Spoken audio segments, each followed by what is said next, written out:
Hola amigos de Latinoamérica, mi nombre es Nicolás Oliva y en esta ocasión quiero compartir algunas ideas sobre el plan económico anunciado el día de ayer por el gobierno ecuatoriano. Antes que nada decir que se vuelve a repetir un poco la idea que se ha venido o la tónica que ha estado en estos últimos 9 meses de gobierno, un poco de indefiniciones y un poco de incertidumbre alrededor de la dirección de la política económica en Ecuador como primer punto. Y ahora que se ha anunciado el día de ayer el plan, parece que este manto de incertidumbre todavía se repite porque no hay tanta claridad sobre el eje sobre el cual el gobierno irá a definir su plan económico. Sin embargo, sí ha planteado ya 14 medidas de política económica puntuales, las cuales definen ya un poco mejor la realidad o el panorama o la posición ideológica del gobierno. No son del todo integrales estas 14 políticas, ¿no es cierto? Y no todas apuntan al mismo sentido ideológico económico, y para eso quisiera plantear como dos visiones de la economía, ¿no es cierto? Clásicas. La primera es la visión clásica de una economía de oferta o neoclásica, ¿no es cierto? En cual la economía neoclásica confía que la política o que el crecimiento económico está liderado por las ganancias de los empresarios, de las ganancias del capital, por lo tanto las políticas favorecen el capital y ven al salario y a los impuestos como un costo, ¿no es cierto? Y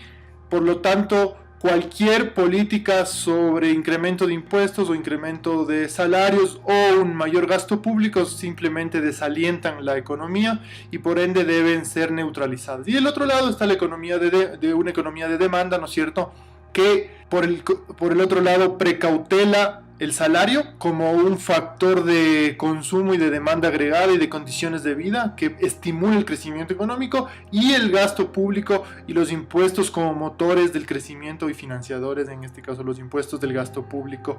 como una estructura de demanda. En esta visión de la economía de la demanda keynesiana, por supuesto, se privilegia siempre la inversión pública como motor del desarrollo social por un lado y por otro del desarrollo productivo y económico, y favorece por supuesto a los empresarios, pues estos al ver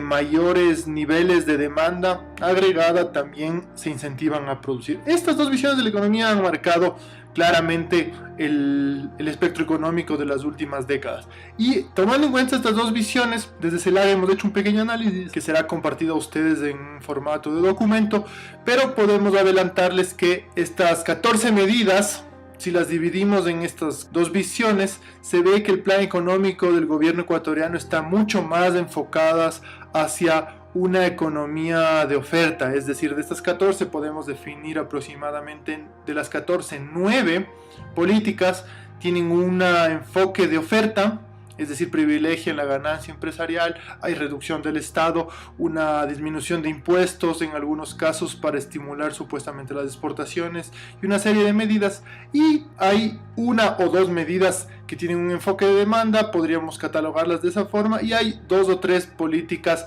que son híbridas, podríamos decirlo. Entonces ese es un poco el balance del plan económico de Lenín Moreno.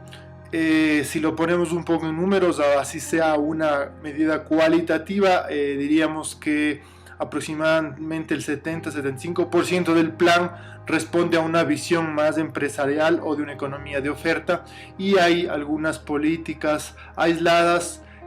favoreciendo a un plan de demanda, ¿no es cierto? Un plan de favorecer al gasto público o a los impuestos. Esto deja una sensación de que